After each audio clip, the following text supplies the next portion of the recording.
Hello guys, welcome to Isha YouTube channel. మీకు ఈ video నచ్చితే కనుక ప్లీజ్ లైక్ చేయండి, షేర్ చేయండి, సబ్స్క్రైబ్ చేయండి, కమెంట్ మాత్రం తప్పకుండా చేయండి.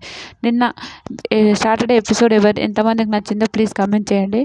ఓకే, సాటర్డే ఎపిసోడ్లో అందరూ లెక్కలు తీరుస్తున్నారు కదా. ఫస్ట్ అప్రిషియేట్ చేశాడు ఎవరిని, సంజన క్యూట్ రియల్ చెప్తా. గేమ్ మాత్రం హైలైట్, సంజన మాత్రం హైలైట్.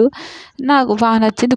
వీళ్ళిద్దరికి కొన్ని గొడవలు ఉన్నాయి. ఫ్రీ బర్డ్ అనడం తప్పు అయితే కాదు, 100% ఫ్రీ బర్డ్ అనడం తప్పు కాదు. కానీ ఆ ఫ్రీ బర్డ్ అనడం ఓకే, ఆమెకు నచ్చలేదు. ఎవరికి, ఫ్లోరాకు నచ్చలేదు. ఓకే, ఆ విషయంలో కూడా తప్పు సంజనది.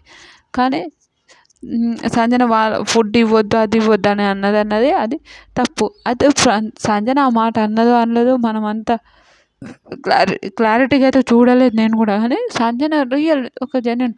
వాళ్ళ ఫ్యామిలీ గురించి మాట్లాడినప్పుడు పాపం ఏడుస్తుంది. అందరూ అది నటన, తొక్క తోలు అని మాట్లాడుతుండ్రు. అదైతే చాలా తప్పు అండి. ఓకే, ఎవరైనా ఫ్యామిలీ గురించి మాటలు వస్తే అందరం ఏడుస్తాం, అందరం అట్లనే ఉంటుంది. సంజనను కొంచెం బ్యాడ్ చేయాలని, అవతల వాళ్ళది బ్యాడ్ చేయాలని అట్లా అంటారు. అట్లనే ఫ్లోరాని బ్యాడ్ చేయాలని కాదు, ఫ్లోరా కూడా తప్పు లేదు.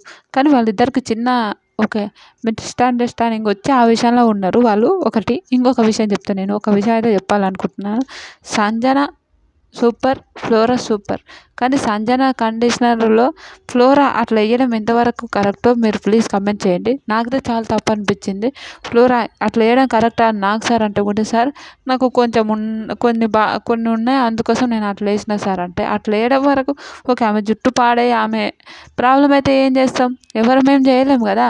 ప్లీజ్ మీకేమనిపించిందో ప్లీజ్ కమెంట్ చేయండి.